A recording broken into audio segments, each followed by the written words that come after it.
अच्छा, बिस्मिल्लाहिर्रहमानिर्रहीम। आज हमारा लेक्चर नंबर 4 है और वो लेक्चर है प्रोनाउन।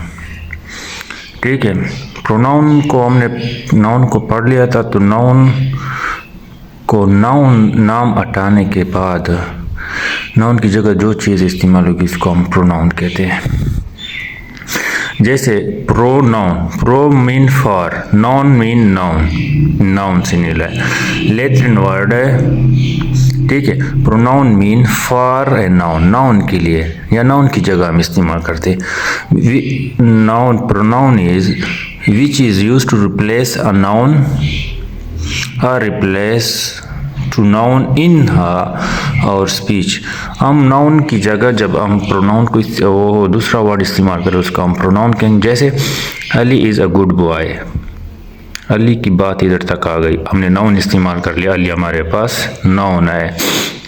उसके बाद ई studies in my class.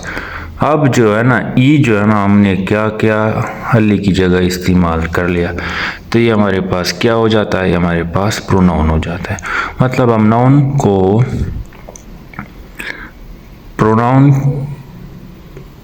Noun की जगह प्रोनाउन को इस्तेमाल करते हैं तो हमारे पास ये नाउन की जगह कोई और वर्ड इस्तेमाल करें हमारे पास क्या हो जाता है, प्रोनाउन हो जाता है। उसमें हमारे पास कीवर्ड जो होते हैं जैसे I, me, mine, myself, she, hers, herself, we, us, ourselves, ये हमारे सारे जो हैं ये हमारे ये कीवर्ड होते हैं। ये जो होंगे तो हमारे पास ये प्रोनाउन होगा। प्रोनाउन की कुछ केसेस है उनको पढ़ लेते हैं। सबसे पहले सब्जेक्टिव केस है इसका। जैसे हमारे पास सब्जेक्टिव या नॉमिनेटिव केस था प्रोनाउन नाउन का, तो इसी तरह प्रोनाउन का होगा क्योंकि हम प्रोनाउन की जगह नाउन की जगह इस्तेमाल करेंगे। तो ये एक सब्जेक्ट में एज अ सब्जेक्ट इस्तेमाल होगा। जैसे पहले हम कर रहे थे अली इज स्टडिंग, ठीक है। अब अली की जगह हम क्या कर रहे हैं, ई इस्तेमाल कर रहे हैं। हमने कीवर्ड ये पहले से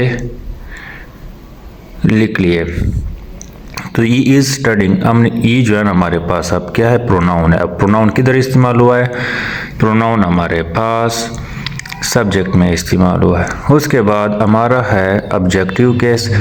प्रोनाउन हमारा किधर होगा, ऑब्जेक्ट केस में होगा। ऑब्जेक्ट हमारे पास क्या होता है, जिस पे काम हुआ होता है, एक्सेप्टर होता है, काम करने वाला होता है, काम जिस पे किया जाए वो हमारे पास ऑब्जेक्ट होता है। ऑब्जेक्ट के हमारे पास दो टाइप्स होते हैं, एक डायरेक्ट ऑब्जेक्ट होता है, एक इनडायरेक्ट ऑब्जेक्ट होता है। डायरेक्ट को हम अकेजिव कहते हैं, इनडायरेक्ट को हम क्या कहते हैं, डेटिव केस कहते हैं। इनडायरेक्ट को हम इंसान से लेते हैं, जब से अलीफ इनडायरेक्ट आई और इंसान अलीफ, ये सारे एक जैसे होते हैं। तो इंसान यानी मीन लिविंग थिंग के लिए हम इनडायरेक्ट इस्तेमाल करेंगे, और जुमले में अगर डायरेक्ट वो होगा living thing, non living thing होगा, वो हमारे पास क्या होगा, डायरेक्ट होगा। तो जैसे ई स्लेप्ट, ये इंसान हमारे पास कोई लिविंग थिंग नहीं है, ये हमारे पास क्या है, डायरेक्ट है।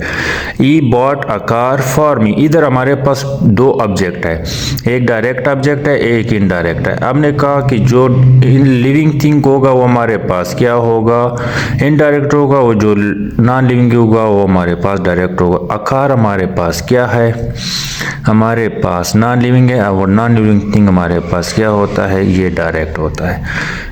इम हमारे पास इंसान के लिए इस्तेमाल होता है, लिविंग थिंग के लिए इस्तेमाल होता है, और लिविंग थिंग हमारे पास इनडायरेक्ट होगा। तो हमारे पास ऑब्जेक्टिव के 2 केसेस हो जाते हैं, और एक इम्पॉर्टेंट भी है, एक क्वेश्चन ज़रूर आता है। उसके बाद हमारा है ओब्लिक केस या ऑब्जेक्टिव ऑफ प्रीपोजिशन। ऑब्जेक्ट होगा और प्रीपोजिशन के बाद ऑब्जेक्ट होगा, तो हमारे पास क्या होगा, ये हमारे पास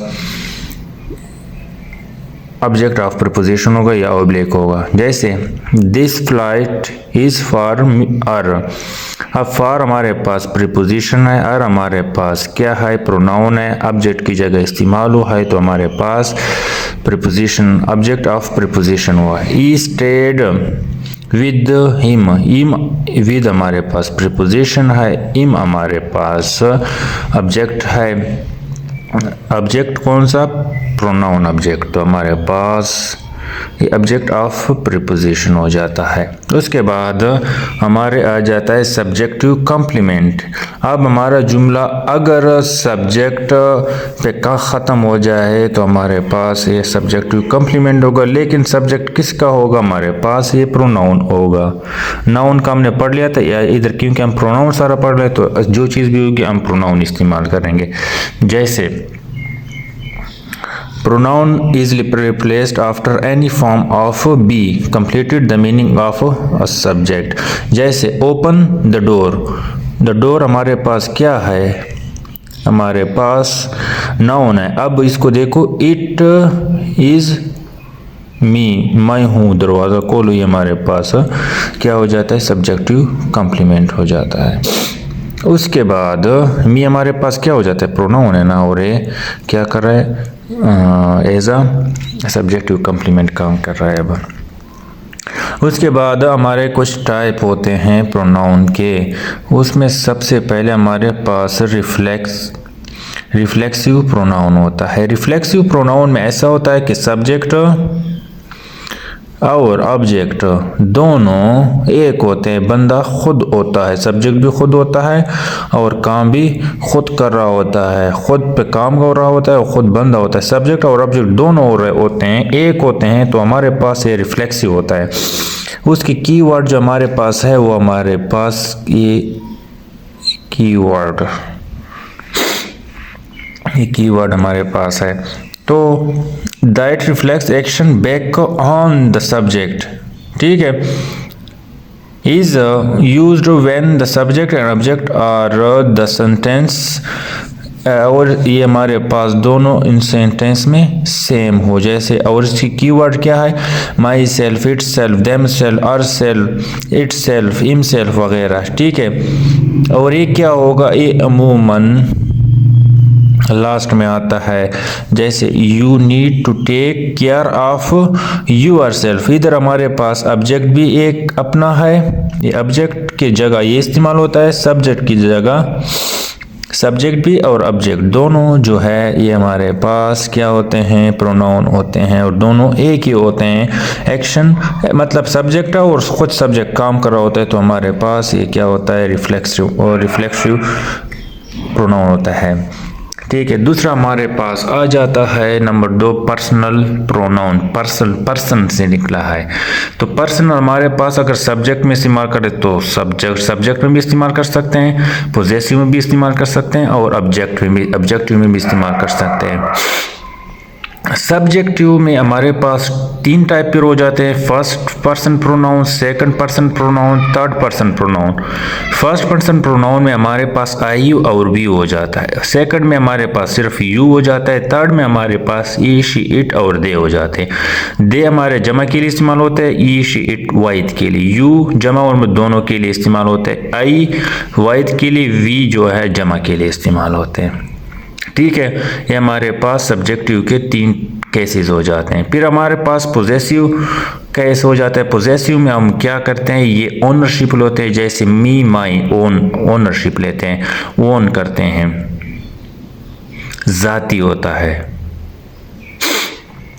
जैसे myself, ourselves, his, her, its, their, ये सारे हमारे पास क्या हो जाते हैं, पोजेसिव हो जाते हैं। फिर हमारे पास ऑब्जेक्टिव हो जाता है, ऑब्जेक्ट की जगह इस्तेमाल होता है। जैसे मी, आई हमारे पास सब्जेक्ट है, मी हमारे पास ऑब्जेक्ट है, वी हमारे पास सब्जेक्ट है, अस हमारे पास क्या है, ऑब्जेक्ट है, यू और यू हमारे पास ऑब्जेक्ट है, ई हमारे पास सब्जेक्ट है, इम हमारे पास ऑब्जेक्ट है, शी हमारे पास सब्जेक्ट है, आर हमारे पास ऑब्जेक्ट है, दे हमारे पास सब्जेक्ट है, देम हमारे पास ऑब्जेक्ट है, इट और इट दोनों हमारे पास सब्जेक्ट और ऑब्जेक्ट है। तो हमारे पास ऑब्जेक्टिव केस में ये आ जाते हैं, पोजेसिव में और आ जाते हैं, हमारे पास सब्जेक्टिव में और आ जाते हैं। तो जैसे सब्जेक्ट का मैं आपको बताऊं एग्जांपल से, आई हो दैट द पर्सन RS 3000, मतलब एक बंदा है, मैं उनका मकरूज हूँ, कितना 3000। I am living out that debate, और मैं उसको ख़त्म करना हूँ। ये देखो आई और ये दोनों किधर इस्तेमाल हुआ है, एज अ सब्जेक्ट इस्तेमाल हुआ है ये प्रोनाउन। पोजेसिव में कैसे इस्तेमाल होता है, दिस इज़ माई पेन, ये हमारे पास ओनरशिप को जाहिर करे, हमारे पास क्या हो गया, पोजेसिव हो गया। ठीक है, पर्सनल, ये पर्सन रिलेटेड है, माई पर्सन है ना, आई भी पर्सनल है, यू भी पर्सनल है, मतलब पर्सन के लिए इस्तेमाल होते हैं सारे ये वर्ड। जैसे वी, आई, वी, मी, ये सारे जो है ना पर्सन के लिए इस्तेमाल होते हैं। वी प्ले विद देम हमारे पास लोगों के लिए इस्तेमाल होता है, पर्सनल के लिए इस्तेमाल होता है। देम हमने क्यों इस्तेमाल किया, ऑब्जेक्ट की जगह इस्तेमाल किया। I have brought money from him हमारे पास क्या है, हमारे पास सब्जेक्ट है, तो हमारे पास ऑब्जेक्ट में इस्तेमाल हुआ है। और ये तीनों 5 हमारे पास एग्जाम्पल किस चीज़ के, पर्सनल के हैं। सब्जेक्ट भी है, एज ऑब्जेक्ट भी इस्तेमाल हुआ है, और एज अ पोजेसिव भी इस्तेमाल हुआ है। उसके बाद हमारे पास इनडिफिनिट प्रोनाउन हो जाता है। नाम से ज़ाहिर है इनडिफिनिट होता है, डिफाइन नहीं होता है, तो हमारे पास कुछ सही डिफाइन नहीं कर सकते। जैसे doesn't show a particular person, thing और सम टाइम अ प्लेस, कोई चीज़ को ख़ास हमें नहीं बता रहा होता है, फिक्स चीज़ें नहीं बता रहा होता, डिफिनिट चीज़ें नहीं बता रहे होता। जैसे कीवर्ड हमारे पास क्या होते हैं, जैसे सम, एनी, नो, एवरी वगैरह होते हैं। इसमें 2 तरह के हो जाते हैं हमारे पास, एक हो जाते हैं सिंगुलर इंडिफिनिट प्रोनाउन, दूसरे हो जाते हैं हमारे पास प्लूरल इंडिफिनिट प्रोनाउन। ठीक है, सिंपल सिंगुलर इंडिफिनिट प्रोनाउन में हमारे पास जो स्टार्ट होते हैं अक्सर समवन हो गया, समबॉडी हो गया, एनीवन हो गया, एनीबॉडी हो गया, नो वन हो गया, नोबॉडी हो गया, ईच हो गया, either, neither, one, no one, nothing, everything, everybody, somebody, something, ये हमारे पास सारे सिंगुलर इंडिफिनिट प्रोनाउन हो जाते हैं। जैसे एवरीथिंग इधर हमारे पास सिंगुलर है, तो हमारे पास वर्ब की पहली फॉर्म इस्तेमाल होगी। Everything is ready for the party, is हमारे पास आ गया क्योंकि हमें पता है कि ये एवरीथिंग हमारे पास किस चीज़ के लिए इस्तेमाल होता है, सिंगुलर इंडिफिनिट प्रोनाउन। अच्छा, दूसरा हमारे पास प्लूरल इंडिफिनिट प्रोनाउन हो जाता है, जैसे some, many, few, several, all, both, there, other, any, none, ये हमारे पास सारे हो जाते हैं प्लूरल इंडिफिनिट प्रोनाउन। जैसे do you have any question, do हमारे पास डज आता, अगर हमारे पास सिंगुलर तो डू आ गया, क्योंकि हमें पता है कि एनी हमारे पास प्लूरल के इस्तेमाल होता है, तो हमारे पास डू आ गया। नॉन अब हमारा आ गया, नॉन हमें पता है कि प्लूरल है, none of the cookies were left. ठीक है, उसके बाद हमारे इस 2 के बाद हमारे आ जाता है नंबर 4 पे रिलेटिव प्रोनाउन। अच्छा, रिलेटिव रिलेट से निकला है, एक दूसरे को रिलेट करेंगे, कंबाइन करेंगे, इसी वजह से रिलेटिव आ जाते हैं, क्योंकि घर वगैरह जो रिलेटिव होते हैं ना वो एक दूसरे के साथ कनेक्ट होते हैं। Use to combine 2 clauses and make, और सेकंड हमारे पास जो होता है ना 2 क्लॉज, एक क्लॉज ये है, ये दूसरा क्लॉज है, तीसरा, चौथा, इस तरह। पहला क्लॉज तो हो गया, दूसरा clause as a adjective clause इस्तेमाल होता है। क्लॉज में हम क्या करते हैं, क्लॉज क्या होता है, छोटे छोटे क्लॉज मिलके सेंटेंस बनाते हैं। अब अगर 2 क्लॉजेज है, दूसरा जो हमारे पास क्या होता है